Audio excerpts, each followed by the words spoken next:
I hope people are still alive and awake. I'm gonna talk about our work on sign language alignment. This is something I did during a research visit to VGG Oxford. So collaboration with Yongjun in the back and also Andrew in the back. And some other great collaborators from VGG. I just have a slide here for some information about myself. I'm gonna start the story by when I started my PhD in 2022. Okay. So back then, one of the earliest efforts in 2022 and 2023 was we organized this share task for sign language translation. And there we noticed this alignment issue in sign language datasets that is quite common, but quite annoying and tricky to solve.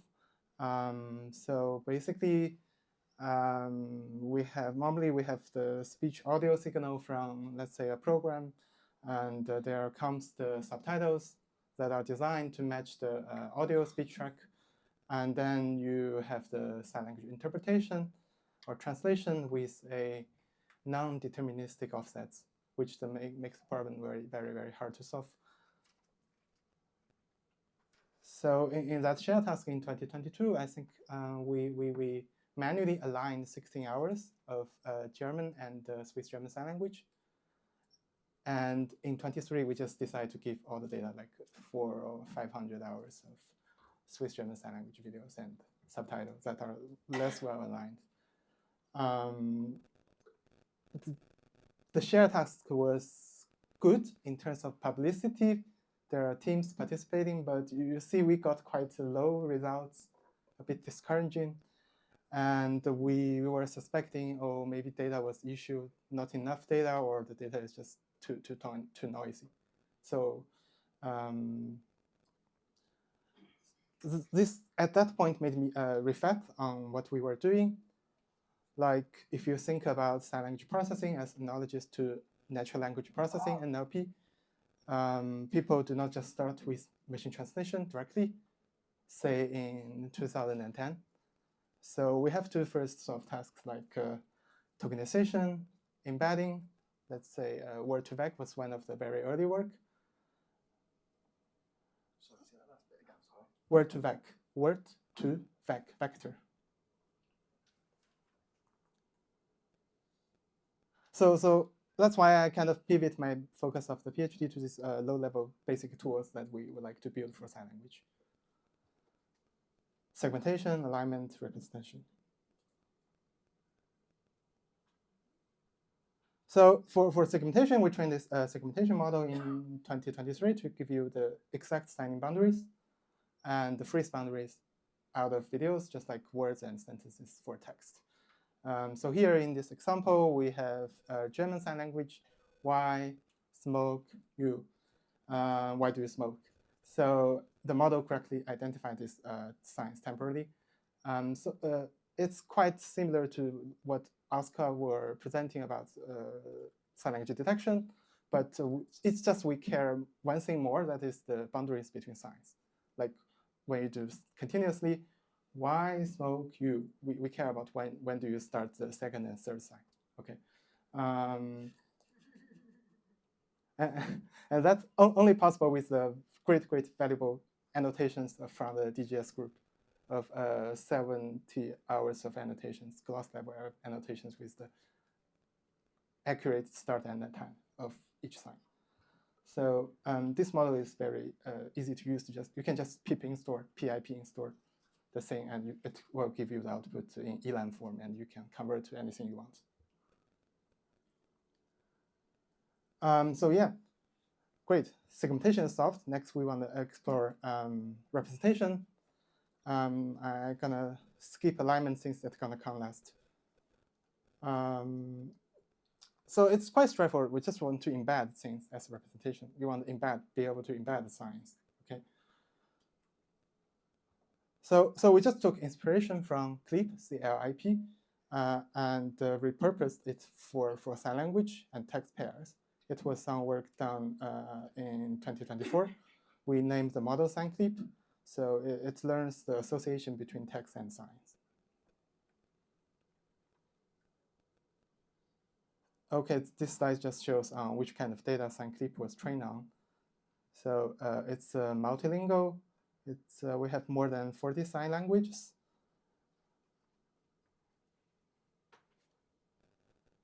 And there are also sentences in addition to words. Here you might notice I collected all the examples about house just to demonstrate how, like, the iconicity of sign language. Like you would do this house in ASL, and to BSL you just change the handshake, but the movement is kind of similar. Okay, so representation also addressed, but alignment is still unhappy.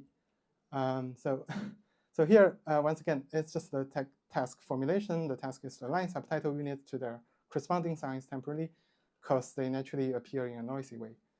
So actually, this slide might already give you a sense of how we're gonna tackle it. So you see we already have the sign segmentation predictions in the yellow top tier. So what we do is quite straightforward. I say we just segment all the signs with our segmentation model on the top, these blue blocks, the columns. And then we take the subtitle units, the text, the green blocks as rows, okay? So then you just look at them, figure out which groups of consecutive signs you should align a subtitle to. So it's like you have a matrix of signs and text, and we would like to globally, let's say for one episode of video of 1 hour, find a path along the diagonal, okay? Maybe with slightly detours, but not too much since the default location are still making sense. Sorry, say that last sentence again one time, please. What we're gonna do is just we want to find a path along the diagonal in that matrix.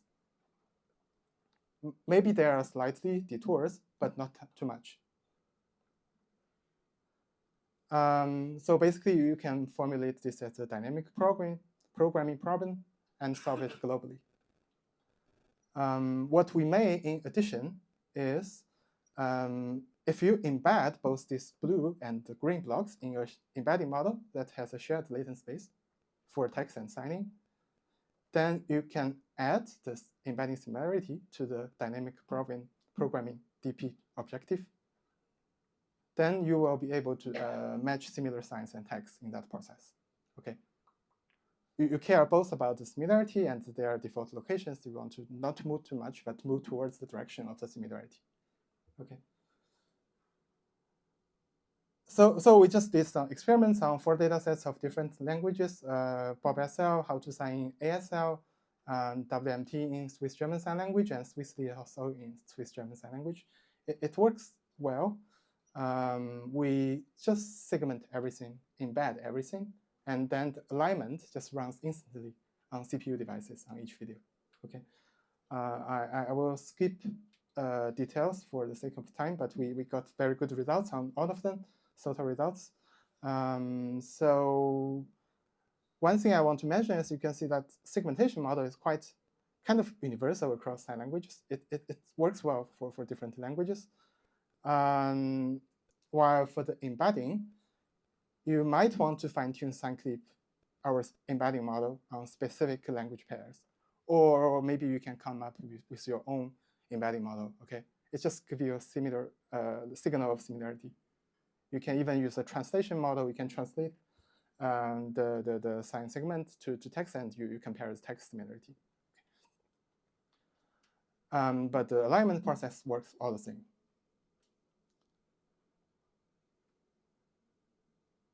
So these are just some visualizations. I'm not sure you can see the details, but like on the top, we have the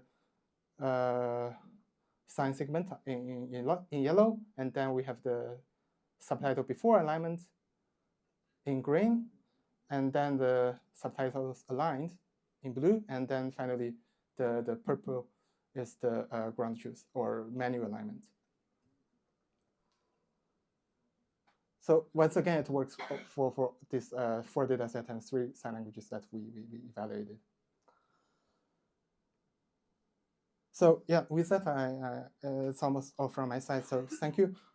We have everything online. the preprint, the code, the slides as well. Just check out the code if you want to use. We call it C because it's segment, embed, and line. If you want to use C for your data set, okay. I'm happy to take questions if there are still time.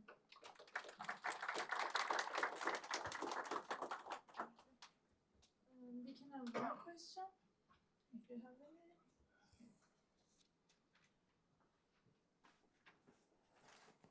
Yeah, thanks for the presentation. Very interesting work. I was wondering, do you assume that in the alignment process, do you assume that all of your captions are actually present in the signing, or the other way around, like that all of your signing is actually present in the captions? Or could you elaborate on that, please? It's a very good question. You might, one thing is you might notice for how to sign, it's a relatively low results because actually some of the signing are not represented by the subtitles. So that's why the approach struggles. So, but basically now we don't have that, but I want to have that later. Like we could add the ability to drop signs or drop subtitles if, like, let's say there's a similarity score or confidence score that is really low, and that would be helpful. But at the moment, no. But we should add that. It's a good point. It's dataset specific. If you know some dataset is really making this kind of troubles, you should do that. Yes. Thank you very much again for the presentation.